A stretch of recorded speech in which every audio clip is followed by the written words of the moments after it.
इश्क में उलझने पहले ही कम न थी।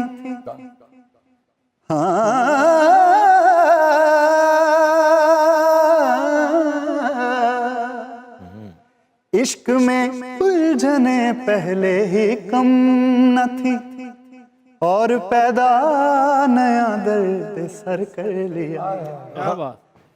और पैदा नया दर्द सर कर लिया। लोग डरते हैं कातिल की परछाई से, हमने कातिल के दिल में भी घर कर लिया। ओ तेनू शुरू तू आदत रोसियां दी, क्या कहने, असा सिर्फ मनावण सिखे।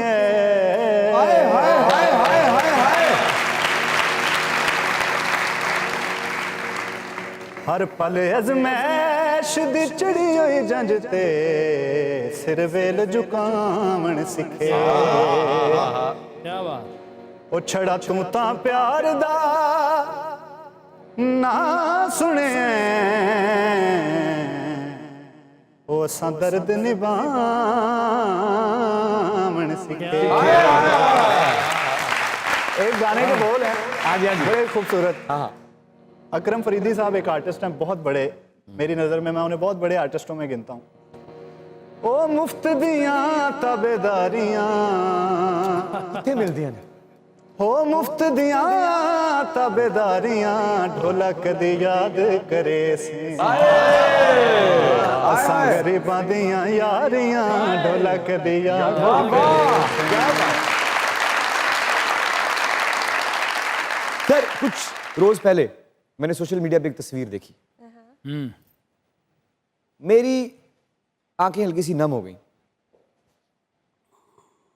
जो कॉन्फिडेंस आपकी बॉडी लैंग्वेज में था, एक मेहनत से, लगन से, घुटनों के बल चलकर उस गाड़ी तक एक शख्स पहुंचा और एक करोड़ों की गाड़ी के साथ खड़ा था। वो तस्वीर ने पूरी कहानी बताई जो मैंने सुनी। मैं चाहता हूं कि पूरा पाकिस्तान सुने कि वो कहानी क्या थी उस एक्सप्रेशन में। इमरान भाई, ऐसा है कि वो स्ट्रगल वाली चीज़ जो है वो उससे गुजरना ही होता है सबको। बेशक। मैं जिस बैकग्राउंड से हूँ, मेरा जो बैकग्राउंड है वहाँ पर दूर दूर तक कोई आर्टिस्ट है नहीं।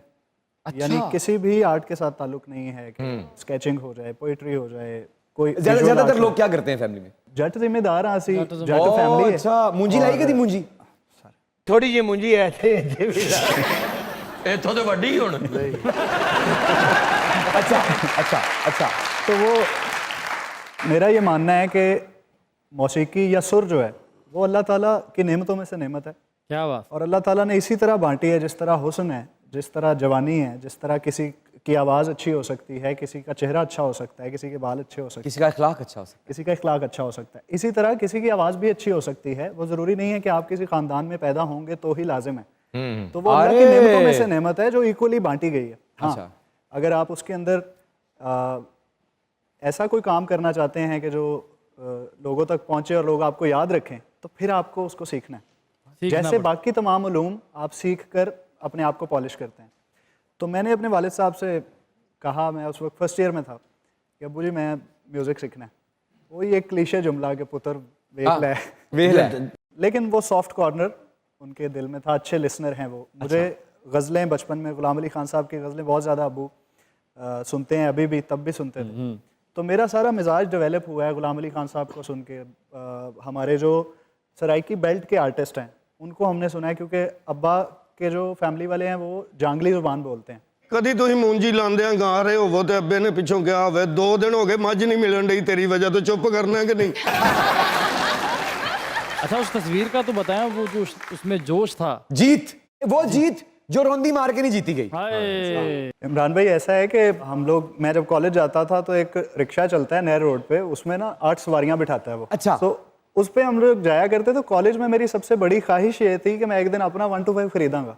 राइट, हम अपनी अप्रोच के मुताबिक उससे चीज तलब करते हैं, लेकिन वो अपनी करीमी के हिसाब से अता करता है। तो वो बेगम की और मेरी कराची में ख्वाहिश थी कि हमने ना डाला लेना है। अच्छा, डाला चाहिए था। डाला चाहिए था। अच्छा, तो काफ़ी सारी गाड़ियां हमने बीच में तब्दील की। अब हमारे पास इतने फाइनेंसेस हो गए थे कि हम अच्छी अपनी एक ड्रीम कार खरीद सकते हैं। वो ड्रीम कार है सर? और वो ड्रीम कार हमने पता किया तो पता चला वो तो बहुत महंगी, 2 करोड़ के आसपास। 2 करोड़? 2 करोड़। तो बेगम ने मुझे कहा यार हम ऐसा करते हैं कि कोई ऐसी गाड़ी ले लेते हैं कि कुछ फाइनेंसेस हम रख लें अपने पास बैकअप में, और कोई और अच्छी गाड़ी ले लेते हैं। मैंने कहा यार देखो पहले तो वो ख्वाहिश पूरी करते हैं ना। वाह वाह, क्या बात है। अच्छा, तो वो हमने गाड़ी ली जाके, और गाड़ी लेके हम लोग आ गए, और अब अल्हम्दुलिल्लाह हमने उससे भी बड़ी एक गाड़ी ले ली है। एक और ले लिया। ज़ीशान, जितने आप गुड लुकिंग हैं, फैंस तो आई एम श्योर बहुत सारी मिलती होंगी, तो सबसे क्रेजी फैन आपकी कैसी थी? क्रेजी फैन का वो है कि एक जगह पे गज़ल का शो करने हमें बुलाया एक बंदे ने, तो मैं गा रहा था कू बकू फैल गई बात शनासाई की, मेहदी हसन खान साहब ने गाई हुई है गज़ल, परवीन शाकिर। कैसे गा रहे थे आप? मैं सुना देता।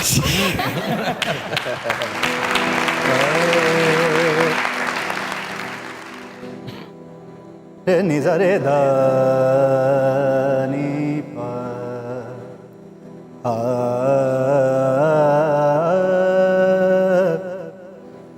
को बको फैल गई क्या बात है। कैरी ऑन जट्टा। शनासाई के क्या बात। उसने खुशबू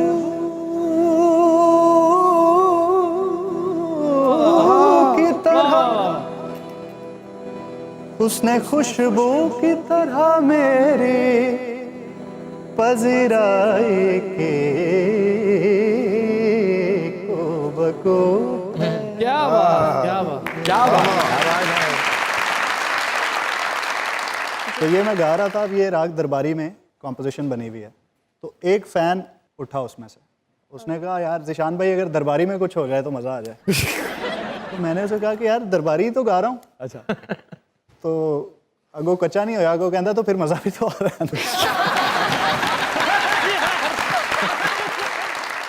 अच्छा, ये तो हो गया मेल फैन। कभी किसी फीमेल फैन ने कहा है कि इतनी जल्दी शादी क्यों की आप? बिल्कुल, ऐसी फैंस इस तरह के सवालात भी करती हैं। Really? और आपके जवाबात कैसे होते हैं? उसके जवाबात मेरी बेगम देती हैं। वाह वाह वाह। आपकी तो माशाल्लाह मोहब्बत कामयाब रही, लेकिन क्योंकि आपने दुखी लिखा भी है जी तो मैं ये सवाल आपसे इसलिए करूंगा कि एक तरफा मोहब्बत के बारे में क्या ख्याल है?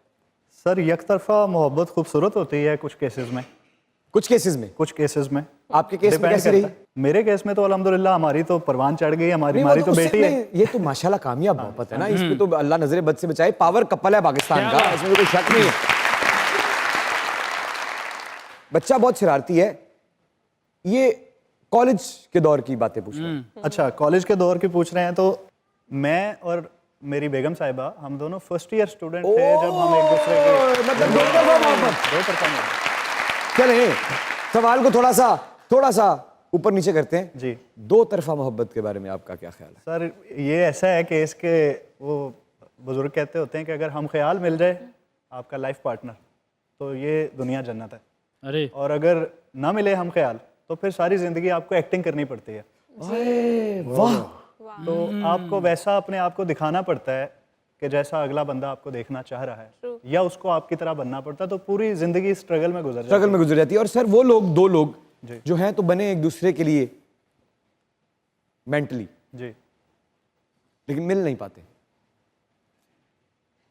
सर, वो उन्हों का भी कोई इम्तिहान चल रहा होना, उन्होंने दुआ की जा सकती कि उस इम्तिहान च पास होन। अच्छा, ते सर वो जिहड़ा इम्तिहान दा तुसी जिक्र कीता है, उस इम्तिहान च इंसान पास किवें हुंदा है? बड़ा मुश्किल इम्तिहान है। सर, मेरा ख्याल है कि सब्र और दूसरे की इज्जत की जमानत। अरे वाह, अच्छा। तो जो इम्तिहान है उसकी पहली और सबसे सख्त सीढ़ी की बात कर रहे हैं आप। बेशक ऐसे ही है, क्योंकि मेरे उस्ताद जी कहा करते थे कि बेटा इज्जत सबका हक है और उनको देनी है, क्योंकि इज्जत वही देता है जिसके पास होती है। तो वो बंदा कभी आपको वो चीज़ नहीं दे सकता जो उसके पास खुद नहीं है। अगर कोई चला गया जी, या किसी को जाना पड़ गया है पड़ गया है, तो उसको अच्छे अल्फाज में याद करो। बिल्कुल आप अपने एंड से बता रहे हैं ना कि आप क्या हैं। अगर आपके अंदर मोहब्बत थी तो फिर निकलनी भी मोहब्बत ही तो चाहिए। आपके कहने का मतलब ये है कि खुदा ना खास्ता, जैसे मरना तो सब नहीं है, जैसे इंसान मर जाते हैं ऐसे कभी कभी ताल्लुक भी मर जाते हैं, मोहब्बत जिंदा रहनी चाहिए, वो नहीं मर। बेशक है। क्या बात, क्या बात, क्या बात। क्या है। वो कह रही है मोहब्बत दियां गल्लां कर रहे हो, एडा सोहना मुंडा एडा सुरीला मुंडा है, गाने भी सुनी जा रहे हो, मोहब्बत दे तरीके भी पूछी जा रहे हो, ते मैनू गाना नहीं सुना रहे। बुलाया जाए आज, आजा तुम ही आ जाए थे। ये सर, वो उसको कुछ सुना दीजिए। मैं सुना बड़ी देता बुलाई बुलाई नहीं, आपको आना पड़ेगा। बुलाई। Ladies and gentlemen, the very very talented, very very surila, very very pyara, very very deep, very very positive Zishan Ali Saab is here. Sir, the mic, spot and stage is all yours. Sir.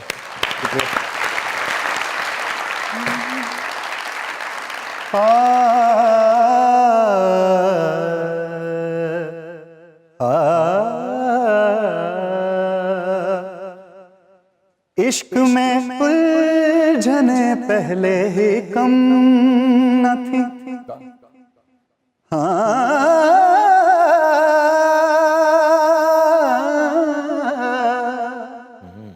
इश्क में उलझने पहले ही कम न थी, और पैदा नया दर्द सर कर लिया, क्या बात। और पैदा नया दर्द सर कर लिया। लोग डरते हैं कातिल की परछाई से, हमने कातिल के दिल में भी घर कर लिया। वाह वाह वाह सर।